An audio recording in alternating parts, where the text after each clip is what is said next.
So we are in Job 28. Like I said, we're going to just wrap up um, what we were talking about last week. We were talking about the fear of the Lord. The way to wisdom is the fear of the Lord. The very last verse in Job 28, I believe it's 28:28. It's easy to remember.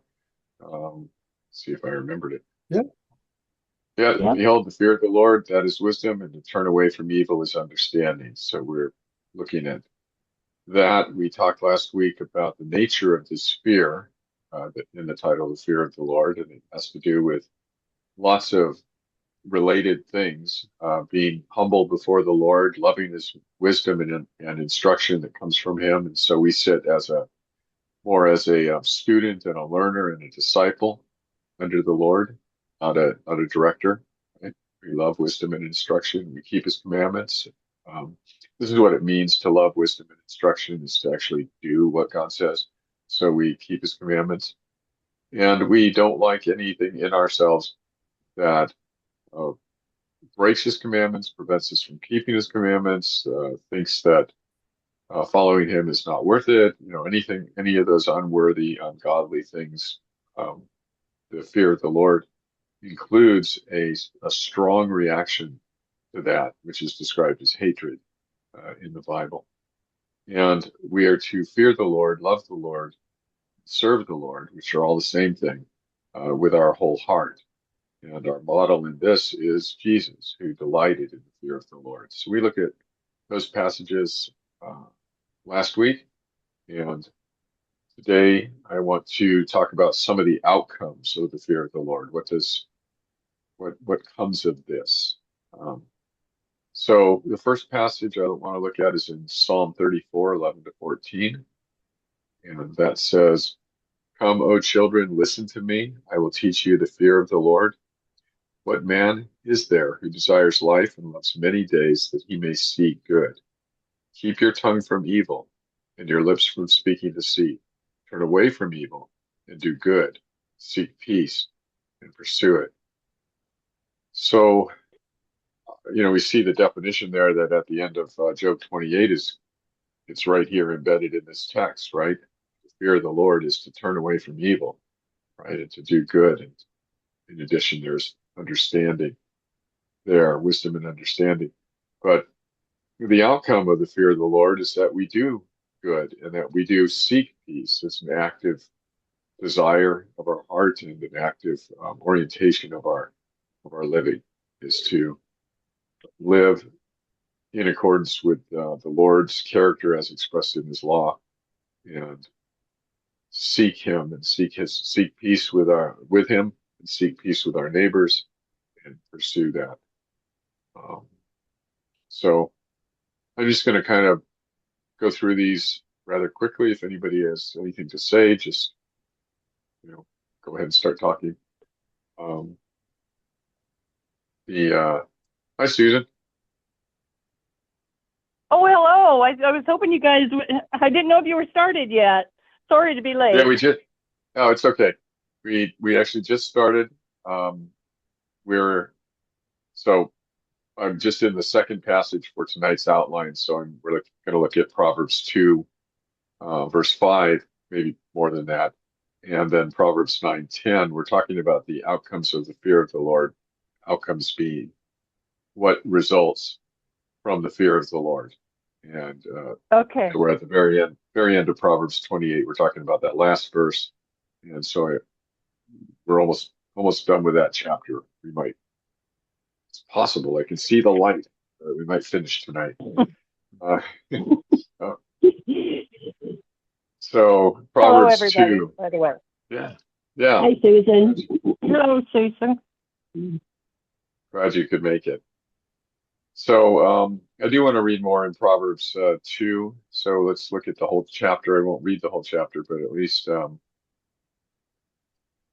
through 15, 1 through 15, about the fear of the Lord and what it produces. My son, if you receive my words and treasure up my commandments within you, making your ear attentive to wisdom and inclining your heart to understanding.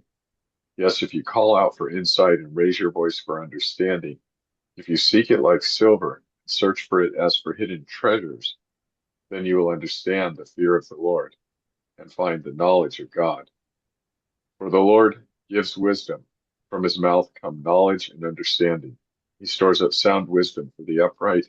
He is a shield to those who walk in integrity, guarding the paths of justice and watching over the way of his saints. Then you will understand righteousness and justice and equity, every good path. For wisdom will come into your heart, and knowledge will be pleasant to your soul. Discretion will watch over you, understanding will guard you, delivering you from the way of evil, from men of perverted speech, who forsake the paths of uprightness, who walk in the ways of darkness, who rejoice in doing evil, who delight in the perverseness of evil, men whose paths are crooked and who are devious in their ways. This chapter, this section of this chapter here, talks about it's still in the kind of the introductory stages of the book of Proverbs, and it's talking about receiving God's words, treasuring them up, seeking instruction, seeking wisdom, seeking to understand. Verse 3, right? If you call out for insight, raise your voice for understanding. Seek these things as if they're the most valuable thing. And we already talked about that aspect. And the reason you would seek them from the Lord is because the Lord gives these things, right? Verse 6. And these things will guard you in your thinking and in your behavior from walking on the wrong path, following the wrong people, doing the wrong thing. So one of the outcomes of the fear of the Lord is perseverance in following the Lord. It is makes your path level, and that's what verse 8 means: guarding the paths of justice and watching over the way of the saints. So I have a question about this passage that I wanted to ask everybody. So my question is, in verse 3, verse 2 and 3, says that we should make our ears attentive to wisdom and incline our hearts to understanding. And if we call out for insight and raise our voice for understanding, if we seek it like silver and search for it as hidden treasures, then we will understand the fear of the Lord and find the knowledge of God. Now, Job, would you say that he's been crying out for understanding? Becky is shaking her head no. No. Well, He's been calling for justice. He's been calling for justice, right? You can frame his cry for justice though as a call for understanding. You can frame it this way. I used to enjoy these blessings, like the evident favor of the Lord. Now I don't. My behavior has not changed. I don't understand what's going on. You must explain it. So you could understand his cries for justice in that light. Is if so if we understand it that way, is this passage saying that that's legitimate? He's raising his voice for understanding, trying to seek it. Or should we look at, should we ask ourselves, what is it we're supposed to understand in context of Proverbs 2?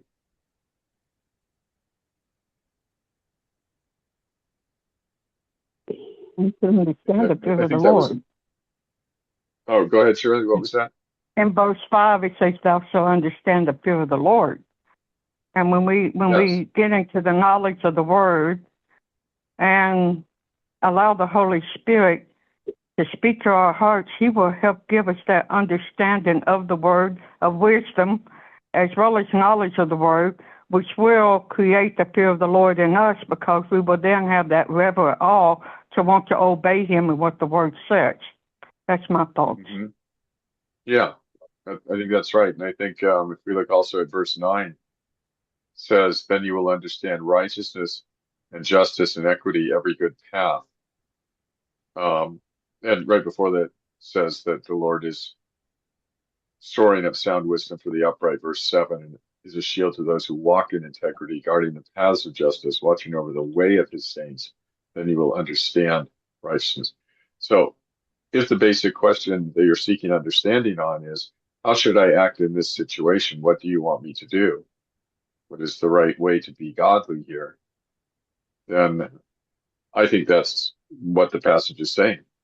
You look at God's commandments, starts out with treasuring up these commandments, and then crying out for understanding. How do I apply these commandments? What do what are you teaching me from your word? What is it that I need to know that I could serve you, walk in the way that you put before me? So it isn't just any old question of, I need to understand, this, whatever this is. It is, how do I live in a way that pleases you? I think is the question that's presupposed by the passage. So the person who fears the Lord then is the person who has the uh, pleasing the Lord as a directing, top priority. Let's say it that way, because that is a top priority, pleasing the Lord. And so that governs his thinking, his or her thinking. So, yeah. Proverbs 9:10, the fear of the Lord is the beginning of wisdom, and the knowledge of the Holy One is insight. So the fear of the Lord brings with it, or is, I don't know what the word would be, not synonymous, but coming at the same time with the knowledge of God. Right? And God here is given the title, the Holy One. So the fear of the Lord is the beginning of wisdom. The knowledge of the Holy One is insight. And so one of the outcomes of the fear of the Lord, one of the things that come with the fear of the Lord, you can't have one without the other, is a better knowledge of God. And so that's good. Proverbs 14:16. You remember that part of the definition of the fear of the Lord is you turn away from evil. And that's why I'm including this passage here as speaking about the fear of the Lord. Proverbs 14:16. One who is wise is cautious and turns away from evil, but a fool is reckless and careless. What do you think that means? The second part's easy. What do you think the first part means?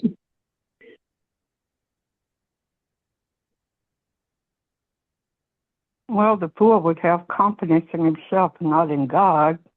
And the wise man, I think he would kind of fear getting involved with sins of the world because he wants to examine everything he's doing to see whether it be pleasing to God or not, and really wants to do the will of God and what God wants him to do. It's kind of how I see it. Right. Yeah, I think you're right. And I think it's in the verse presupposes a situation where somebody's being tempted and, and they go, well, it's just a little tiny thing, not a big deal. And, but the one who is wise turns away from evil, doesn't trust himself or herself to even go a little bit down that path. Just says, I'm turning away for two reasons. I'm susceptible to falling, and I must honor God. He's so glorious. And so it changes the way that we approach not only actively doing his commandments, but the way that we don't violate them. Proverbs 14:26, in the fear of the Lord, one has strong confidence, and his children will have refuge. We have strong confidence in God, not in ourselves. The more that we know the Lord, the more that it should have the effect of bringing us deeper into relationship with him. And that would mean that we would have more fear of him as defined here or described here. And this would mean we have more confidence in him and less in ourselves. And the reason why a person's children will have a strong refuge is because they see their parents, they're taught from not just with words, but with behavior and action by their parents, where to go for their refuge and strength, not themselves, not their parents, but God. Um, Proverbs 19:23. And there's three Proverbs that I want to read in a row here. The first one's 19:23, and then 14:27, and 22:4. 19:23, the fear of the Lord leads to life, and whoever has it rests satisfied. He will not be visited by harm. So contentment, right? Peace, rest satisfied, rest, life. These are good things. The fear of the Lord, 19:27, the fear of the Lord is a fountain of life, that one may turn away from the snares of death. So here's that same idea of turning away from evil, but in this case, it's the evil is the snares of death. Now, the passage right before that was the one we read about being cautious around sin and turning from it, because that pathway, you step your foot on that path leads to death. So you go, well, no, the outcome of that is not good. Not going to dishonor the Lord and start on a path that will lead to death. Fear of the Lord is a fountain of life. This talks about abundance, right? This is overflowing. So you can link that with Jesus' statement about coming to him for life and having abundant life. Proverbs 22:4. The reward for humility and fear of the Lord is riches, honor, and life. So the question then, when we look at it, the question is, how do we define riches and honor and life? How would you define those things? Some people, there's a challenge with the Proverbs, right? I think we're all aware of the challenge. The challenge is these things don't seem to be true in every case. They don't actually, a lot of them don't even seem to be general statements, right? Is it generally true that people who are humble and fear the Lord are rich? If you define riches as material wealth, that's probably not generally true. So spiritual. Yeah, that would be the other, the option. They're rich because, well, first of all, you're rich because the fear of the Lord is worth more than everything on earth. Mm-hmm. And the knowledge of God is certainly worth more than that. The fear of the Lord and the knowledge of God it's a package deal. They come together. Life is, if you contrast it with getting death, then life is spiritual life, eternal life. It's favor with God, with him in his kingdom. And honor is honor with God and his people, but not necessarily any kind of high status here. Mm-mm. So it shifts, the interpretation of the Proverbs from some kind of a literalism to more of these are talking about the blessings of the kingdom. They have a eschatological application. And I think that's the right way to read it.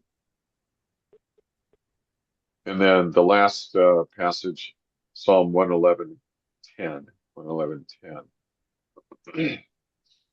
says, I think, what we already read in Proverbs 2. The fear of the Lord is the beginning of wisdom. All those who practice it have a good understanding. His praise endures forever. The thing that's added here is very important, is that the fear of the Lord leads to praise. And not just praise once, but enduring, eternal praise by God's people. It leads to praise now, and it leads to praise in the eternal kingdom. And because God is the one who has made us, redeemed us, brought us into his kingdom, made us know him, given us a heart to walk before him, and is the one who is conforming us to the image of his Son. And this is all fear of the Lord. That's what all of that is. So,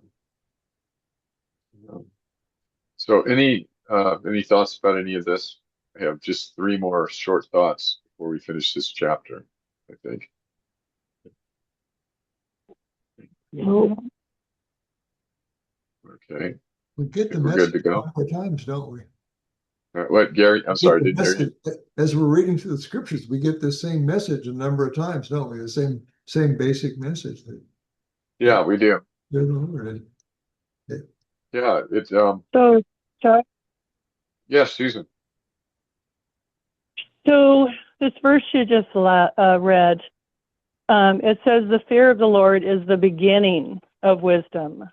So is the beginning a starting place? So Yes. I guess And you also understand what the I'm saying? foundation. Yeah, it's also the foundation. Yeah. Foundation, yeah. Foundation of it. So if it's the foundation, what is built upon that? The understanding and the knowledge and, you know, our relationship with the Lord is what that is actually saying, right? Right. So, I want to be careful here because I don't want to say that this is exactly what it's the image that is exactly conveying. But if I would say this, that that phrase, the fear of the Lord is the beginning of wisdom, means that it's its origin. The origin of wisdom is in the fear of the Lord. It is its I foundation. see. It is, it's also, you could say it's the starting place. But if it is its foundation, right, that's an architectural image, architectural language, Mm-hmm. right? Foundation. And then everybody right here now just has immediately thought of Matthew 7 and Jesus talking about the two houses, and where they're built. And that, I think that's the appropriate image. The person whose house he builds his life on the fear of the Lord, arising from the fear. The whole structure is founded on the fear of the Lord, and it endures. The fear of the Lord is, as we read, is pretty much often, and you could almost say everywhere, linked with loving God's word, loving God's commandments, doing His commandments. That is the point of Matthew 7 in that parable. So I wouldn't, I'm making a conceptual link between them. I'm not saying that is um, I'm making a conceptual link so that you can see what being the foundation actually means. Um, and so, but it also could mean origin. The fear of the Lord is the origin of wisdom. Practically, it comes out to be the same thing. Wisdom is the uh, result of the fear of the Lord. So I don't know. Hopefully, did that help at all? It did. It makes me think that, because I'm so much around my husband who's a builder, and when you think of the beginning, you think that there's more to come, right? Right. And so I'm thinking, well, that gives me hope, because if the fear of the Lord is the beginning to wisdom, there's more blessings that come with that. Right. It doesn't stop there. Yeah. Is what I'm thinking. And yeah. which goes back to the previous scriptures that you've read, which are all the promises of the Lord. Mm-hmm. Mm-hmm. You know? So there's so I think what you're saying is, and I think you're right, is that there's as a person knows the Lord, there's kind of an unfolding of the blessings of the Lord in that person's life. And if we think of the blessings of the Lord not as material things, but as spiritual maturity, closeness with the Lord, knowledge of our own frailty, not more knowledge and dependence on God. And these things, I think, are the things that are actually the real blessing, right? We get to see God as He is more clear, and we see ourselves as we are. By His Spirit, we are transformed. And so, there's kind of an unfolding of the implications of knowing the Lord, which is synonymous with fearing the Lord. So you come to the Lord, you start to know it, you know the Lord, and that is the beginning of this unfolding process is the wrong word, but walk with him, in which more and more of the blessings of knowing him become evident in your life as he brings you closer to him. And yeah, that's very encouraging. It's also obviously what happens. Right? So yeah, that was kind of what your thought was, something like that. Yes, yes. Yeah, and I thought if that's just the beginning, if he says this is the beginning, then what glories we have to experience throughout our life for those who are the children of God that follow him and that seek him, right? Amen. That's what I was Amen. thinking. So Yeah. that word Yeah, beginning just stood out to me a lot. So, Chuck, my question kind of builds on that, or maybe it's just okay. So when we start out with fear of the Lord, when we first learn about him and know that he is real, there's a lot of fear there. Mm-hmm. I mean, he's God. But I think at least as I have matured in his word and in these verses, wisdom and understanding are going hand in hand. So my fear at the beginning, it was wise to fear God. Mm-hmm. He's God. As my understanding grows, my fear changes. Mm-hmm. Because I know that he is the God of love and mercy and grace, and he promises all of these things to me. So my fear changes to fear of separation, being alienated from my God. And the bigger my understanding becomes, the wiser I become, the more knowledge I get, the bigger my fear is of losing him, rather than being afraid of him, smiting me because he can, and because I think when new believers start out with their fear, that's one of the level of fears that they have at the very beginning. Hopefully they lose it, because I do know that God is totally capable of taking me out of this world on a whim, but I also know that that's not his plan, and so it's my fear is of losing him. It's like I don't want to go through the dying process, but I absolutely can hardly wait until I'm home. Yeah. If that makes sense. It does make sense. And I think that that's right. The transition, I don't know if I would express it exactly the same way as far as losing him being the fear at the end, or maybe not at the end, but as we mature, I think the fear might be moved from closer to terror of being cast into hell, and then you come to him, to it transitions into something more like, I don't want to displease him. And it's the disruption of the relationship that comes when you displease him that really distasteful. Yeah, that's a better way, because once he has us, we never get lost. Right, exactly. So we still have fear of the Lord, and that fear is appropriate for whatever stage the Lord has you in as a believer, right? You come to him and you have fear of him, and it's produced by the Spirit.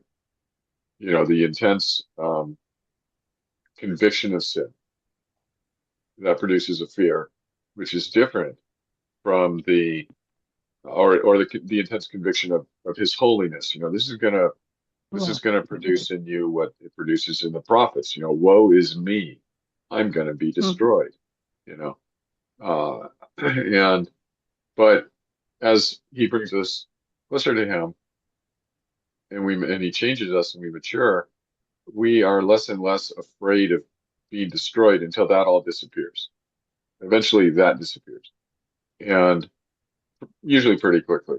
Um, and then we grow to love him more and more and value him for who he is, apart from any benefit we have, and we don't want to make him displeased.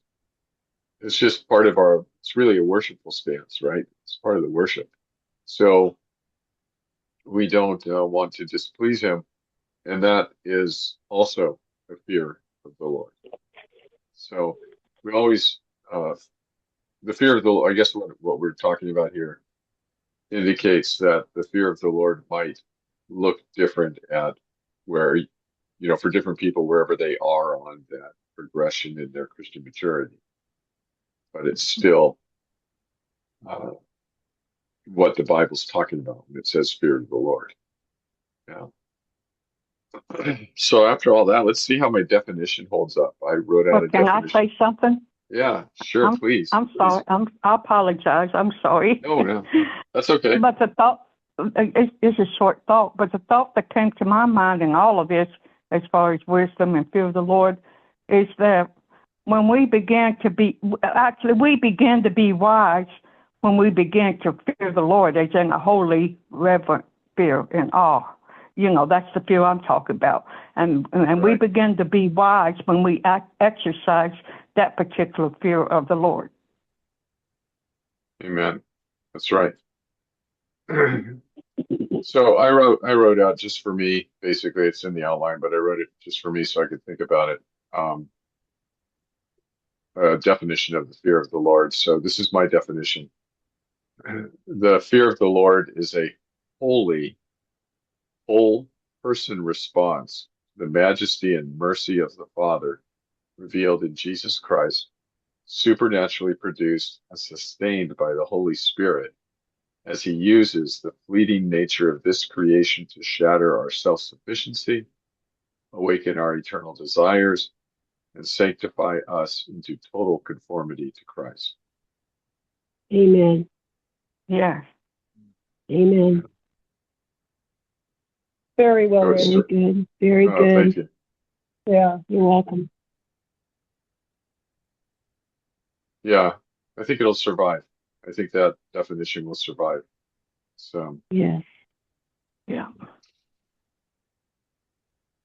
so I think it would be good if you email all of us that definition. okay, I'll do that. I'll do that. Thank you. I'm just going to highlight it on the outline so I remember to do that. So, give me a second. Everyone. All right. Yeah, I'll send that. So after chapter 28, we're going to be reading chapters 29, 30, and 31. We're going to probably read them all together. We'll do that. Looks like we'll probably have a few minutes, or we'll have time to do that tonight in a few minutes.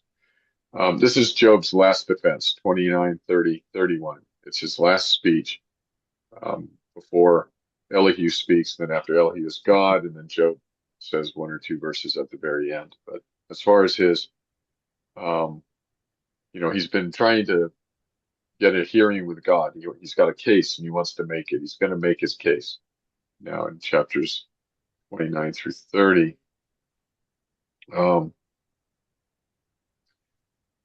So when we think about Job's last defense or his last words here, and we think about it in relation to Job 28, which teaches that the fear of the Lord, what it is. And we talked about how the fear of the Lord presupposes humility and results in trust and rest in the Lord. So, and then we also said that one aspect of the fear of the Lord is to show by our actions and our thoughts that he knows best, right? He's God and we're not, and that he does not need to ask us permission or give us any explanation, right? We know he's God and we worship him whether or not we understand everything he's doing. This is important to remember as we go and read the next bit where Job is giving his defense. And then I had maybe three other things. I'm going to skip two of them. So probably many of you have read ahead. You know what Job does. You know the basic story of the book of Job. But we've read all the way through. We've basically worked through now 28 chapters, and we're about to read Job's final defense.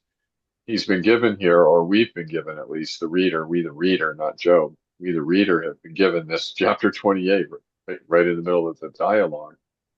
And I think what we're supposed to do is to think, okay, so what should Job do? Given chapter 28, Job's got 3 chapters. He's going to make a speech. What should it sound like? What should he do? How would wisdom and the fear of the Lord be displayed by Job in his situation? What do you think? Maybe that last question is the easiest to answer. How do you think the fear of the Lord would be displayed by Job? How should it be displayed? I guess that's the question. What should he do? He's been bothered for a long time about his suffering, and he's been arguing for a long time that he didn't do anything to cause it. And he's been suggesting for several chapters that he wants a hearing with God, and God is avoiding it. I call it God doesn't answer me. What do you think the proper thing to do at this point is?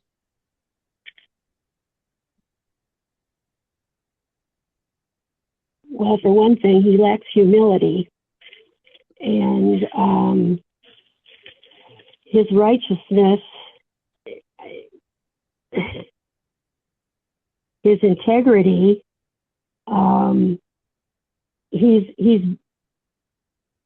He's so much into himself, and not the Lord. The way he talks, especially now, even in the beginning of chapter 29,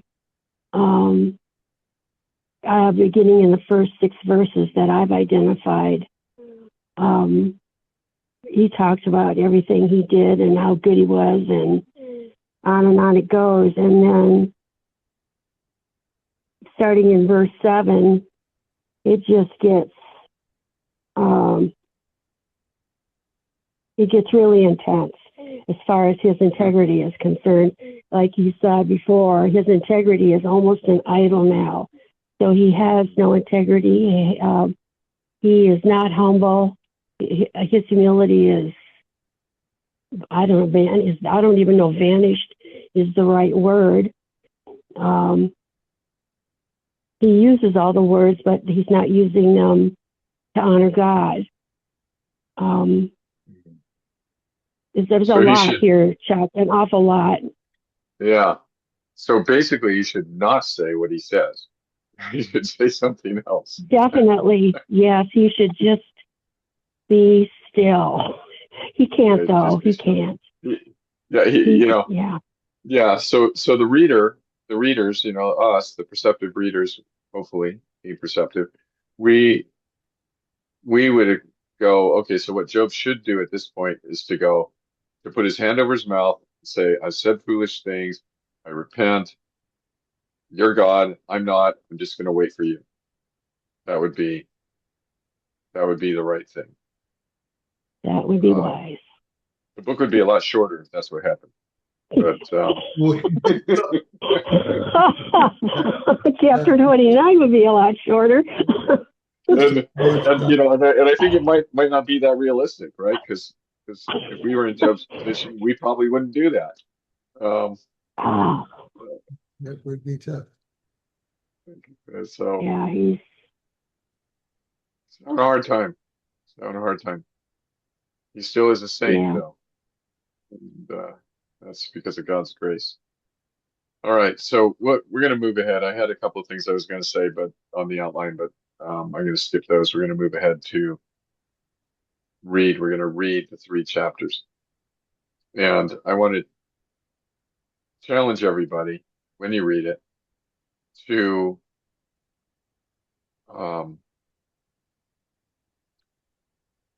be as charitable as the text will allow.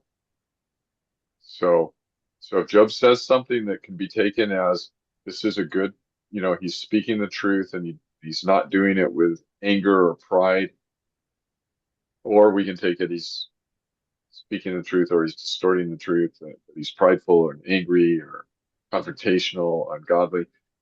If you can take it in a way that doesn't make Job the bad guy, then the charitable reading is to take it that way. And I think when we do that,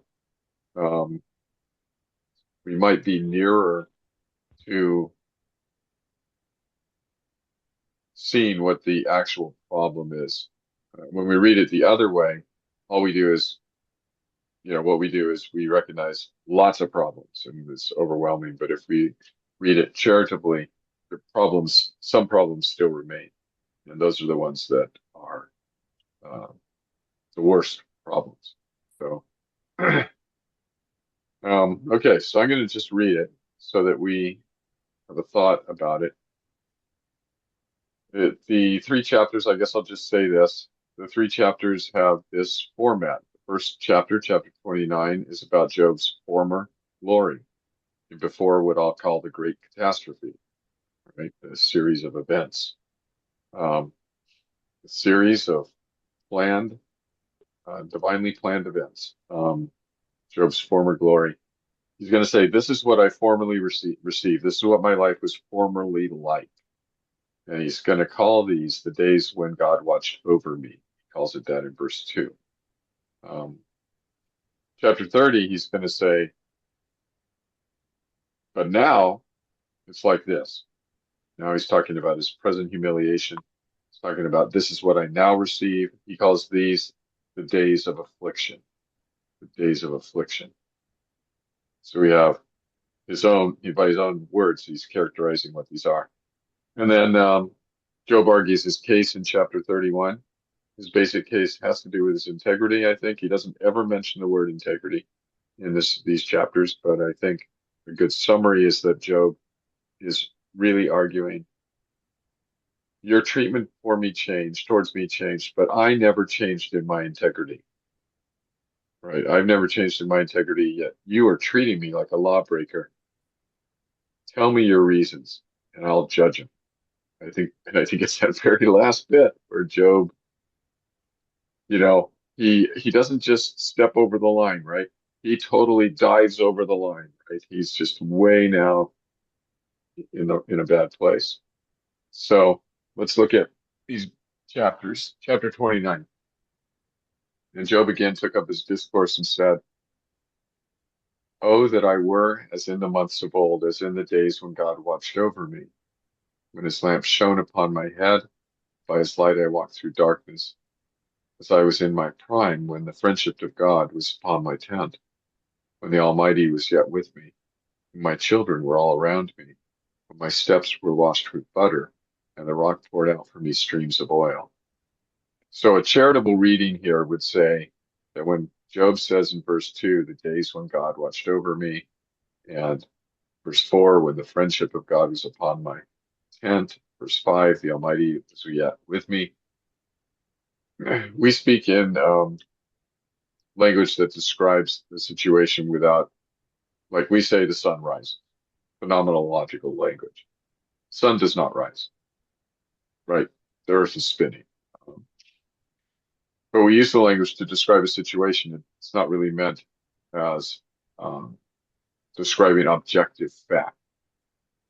When we read, as in the days when God watched over me, or I had the friendship of God, or the Almighty was yet with me, we can interpret it literally as the words say. Oh, Job doesn't think God is with him. Oh, Job doesn't think that God's his friend. We could think that, or we could read it phenomenologically and say, oh, Job is saying, it was evident that God watched over me. It was evident that he was my friend. I mean, just look at it. I had all these blessings. It was totally evident that I was enjoying the favor of God.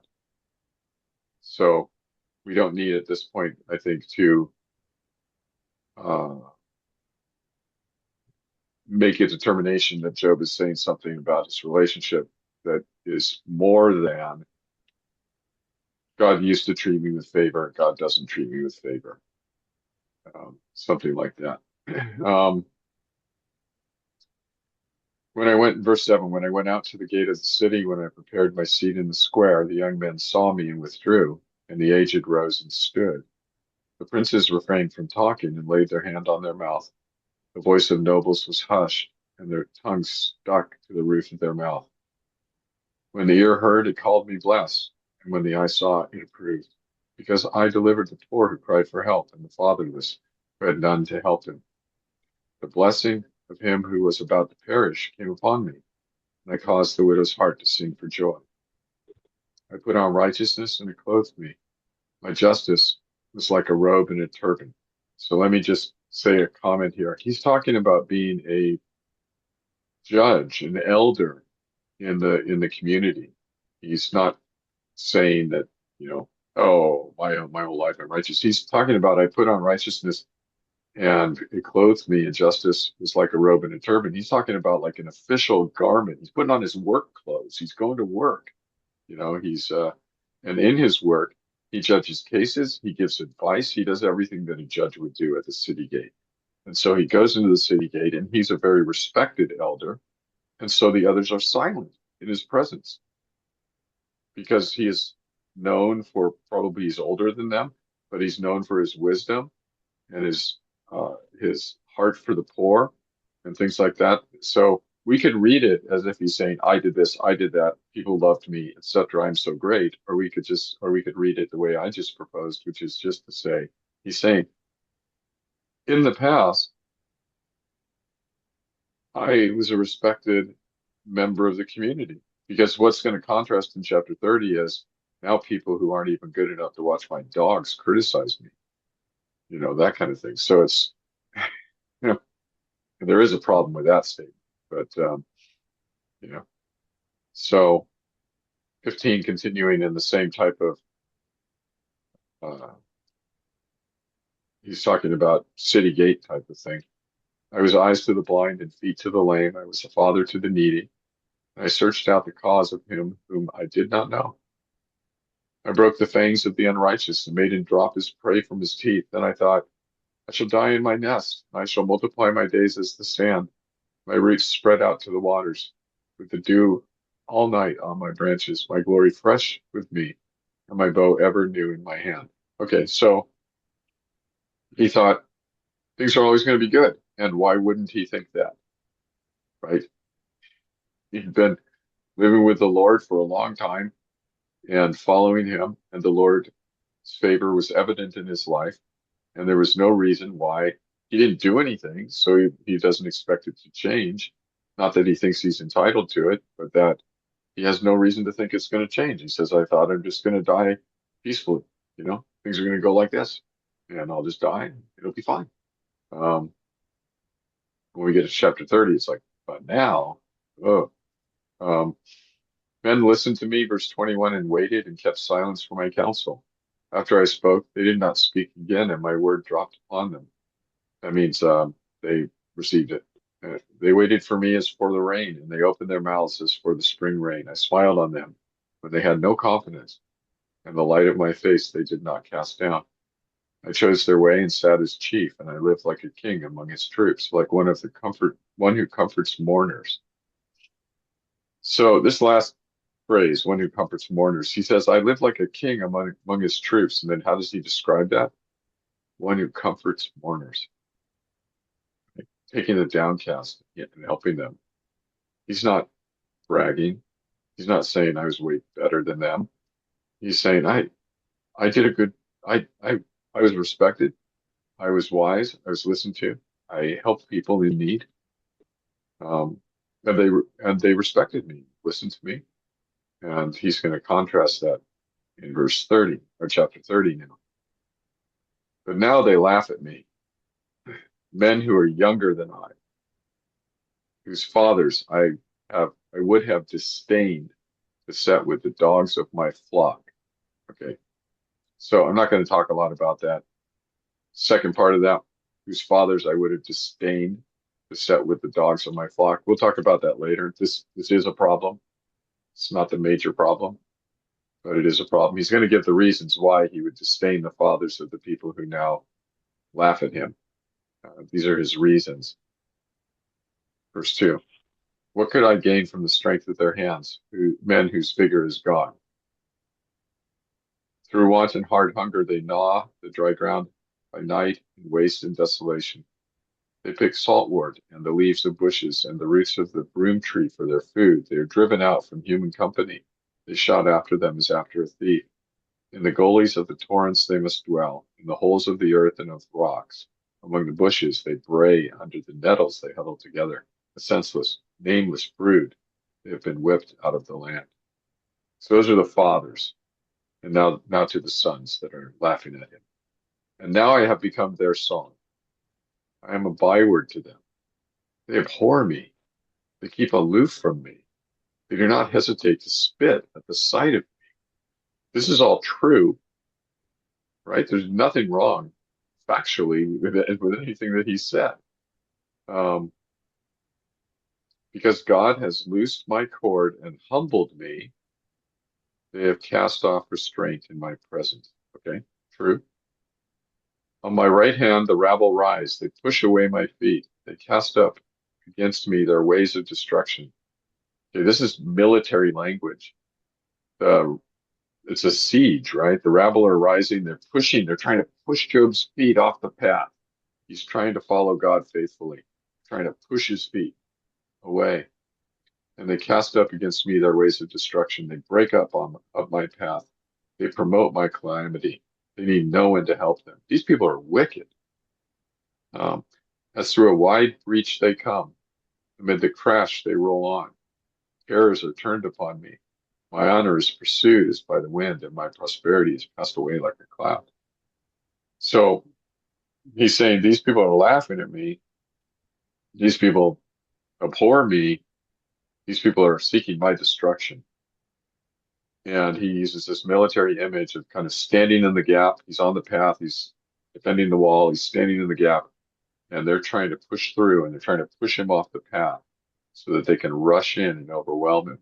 And this is a picture, I think, of he's trying to hold on to his convictions about God and about himself. And he's getting pushed, off the path. There's pressure from the situation.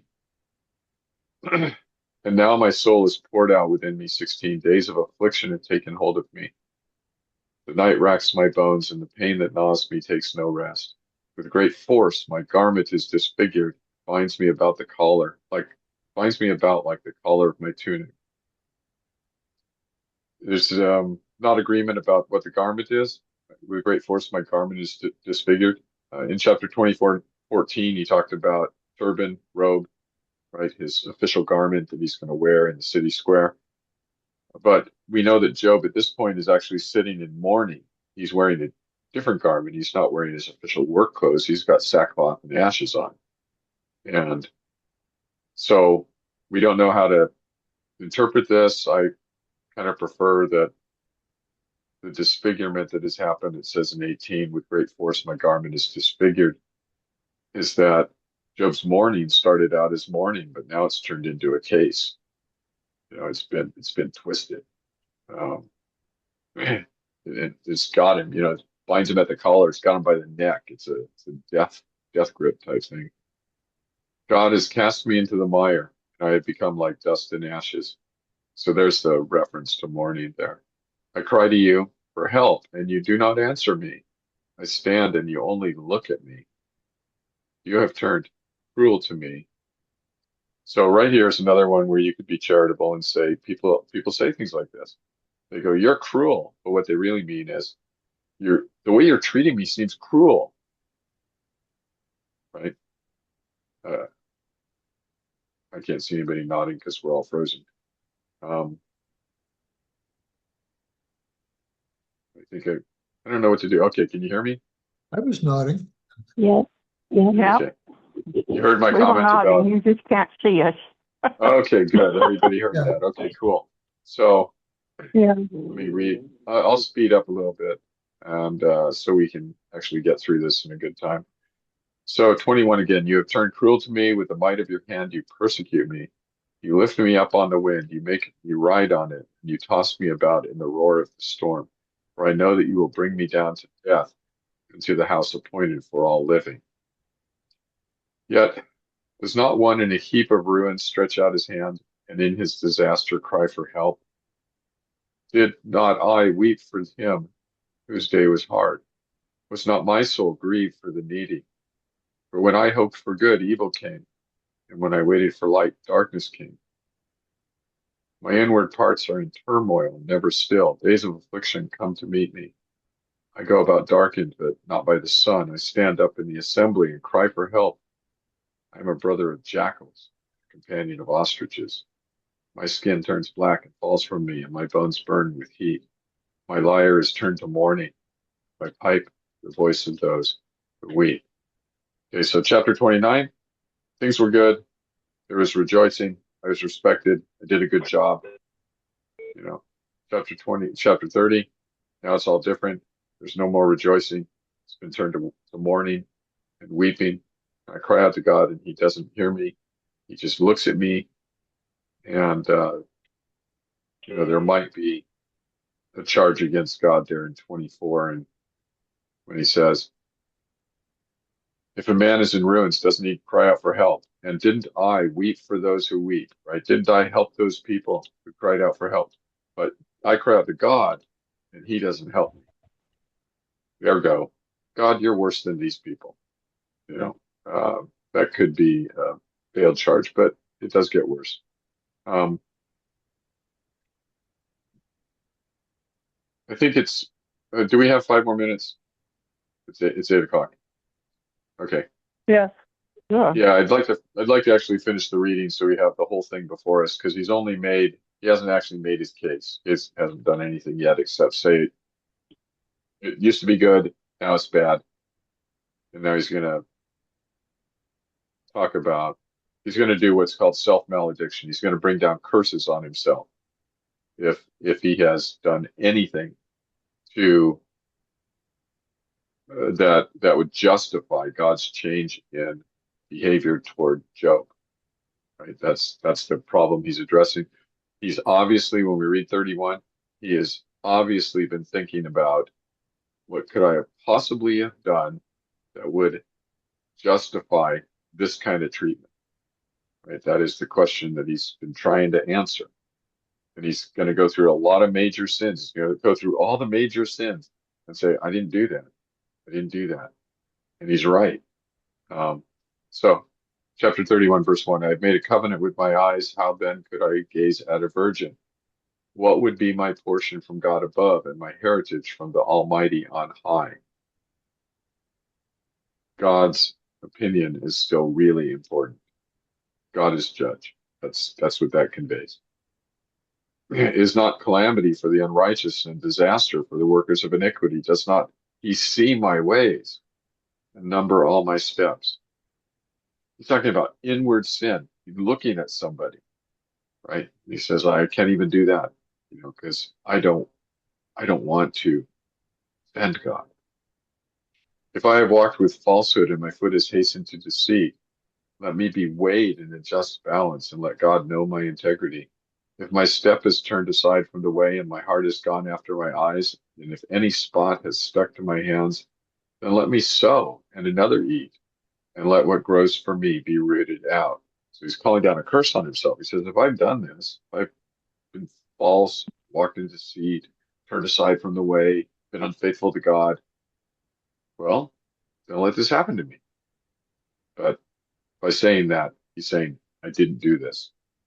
If my heart has been enticed toward a woman, and I have lain in wait at my neighbor's door, then let my wife grind for another, and let others bow down on her, for that would be a heinous crime. That would be an iniquity punished by the judges. For that would be a fire that consumes as far as Abaddon, and it would burn to the root all my increase. If I have rejected the cause of my manservant or my maidservant when they brought a complaint against me, what then shall I do when God rises up? I mean, this is a man of great integrity, right? He's saying, I got lots of servants, or I used to have lots of servants, and sometimes they would bring a complaint against me.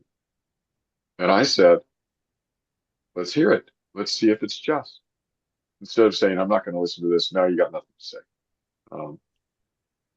Says when, so, and he says, I didn't reject their approach to me because what would I do when God rises up to judge me? I'm God's servant. He's going to judge me. Verse 14b, when he makes inquiry, what shall I answer him? Did not he who made me in the womb make my servant? And did not one fashion us in the womb? He doesn't think he's better than his servant. If I have withheld anything that the poor desired, or have caused the eyes of the widow to fail, or have eaten my morsel alone, and the fatherless has not eaten of it, for from my youth the fatherless grew up with me, as with a father, and from my mother's womb I guided the widow. He's just saying, I was brought up to take care of people. If I have seen anyone perish for lack of clothing, or the needy without covering, if his body has not blessed me, if he was not warmed with the fleece of my sheep, if I have raised my hand against the fatherless because I saw my help in the gate. Okay, what that means is the city fathers are all going to say, oh, Job, whatever Job does is right because Job's, he's a great elder. And so Job could abuse that power. He's saying, if I have raised my hand against the fatherless because I was supported by others, they would turn a blind eye. He says, if I've done that, then let my shoulder blade fall from my shoulder and let my arm be broken from its socket. Why didn't Job do those things? I was in terror of calamity from God, and I could not have faced his majesty. 24, if I had made gold my trust, or called fine gold my confidence, if I have rejoiced because my wealth was abundant, or because my hand had found much, if I had looked at the sun when it shone, or the moon moving in splendor, and my heart had been secretly enticed, and my mouth has kissed my hand, this also would be an iniquity punished by the judges, for I would have been false to God above.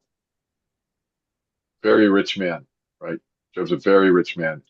And he's saying, if I put confidence in that, I would have been false to God. If I had rejoiced at the ruin of him who hated me, or exulted when evil overtook him, I have not let my mouth sin by asking for his life with a curse.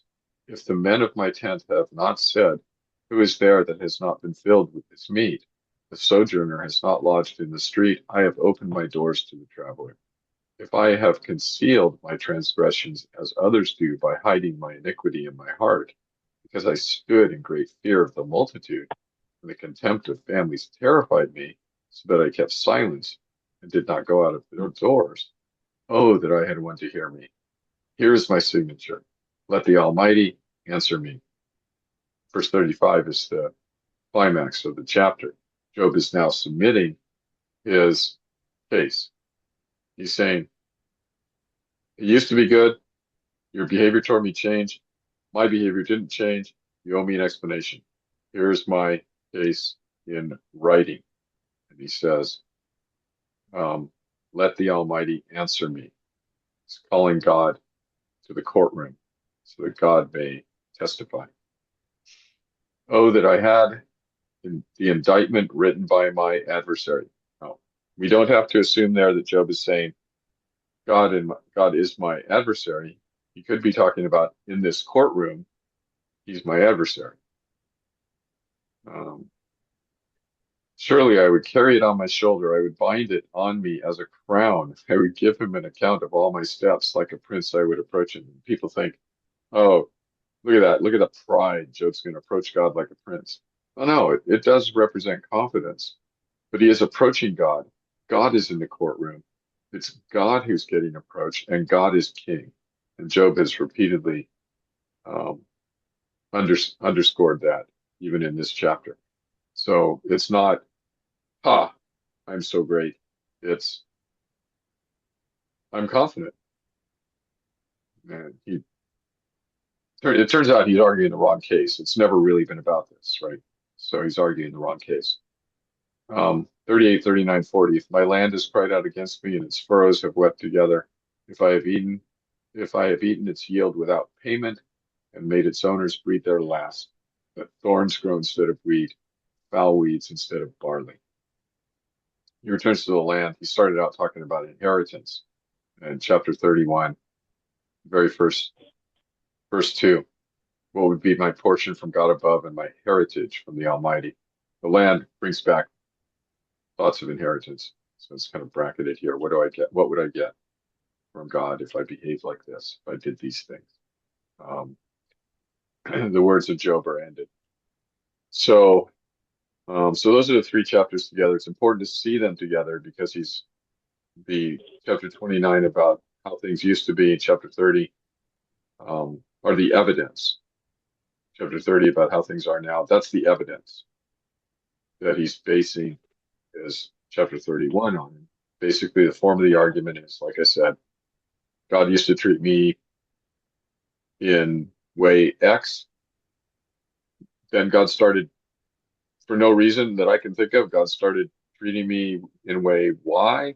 I have examined my life and I have not changed. And so I'm not appealing to God. I'm demanding that God show up and tell me what his reasons are for treating me like this. So Job has, this is the great sin. You can be charitable everywhere, but the great sin you cannot get away from. The great sin is Job and God, in Job's mind, have switched places. Okay. Job is the judge. God is in the dock. And Job is waiting for God. Job has summoned God and said, give your testimony so I can examine it. And then he says, whatever you say, I'm going to be proud to wear it on my sleeve because, it's not going to prove that I did anything that deserved this. And so he's been arguing the wrong case, totally the wrong case the whole time. Never been about that, right? And this is why God never answers this question. Why God, it never was about that. It was about Satan said, take away his stuff and he'll curse you to your face. He only loves you because you gave him the stuff. But I think at the end, when we look at chapter 31 and we look at how Job describes God and why he behaves the way he does, Job still loves God. Job has not failed. He's not failed in the way Satan said he would fail.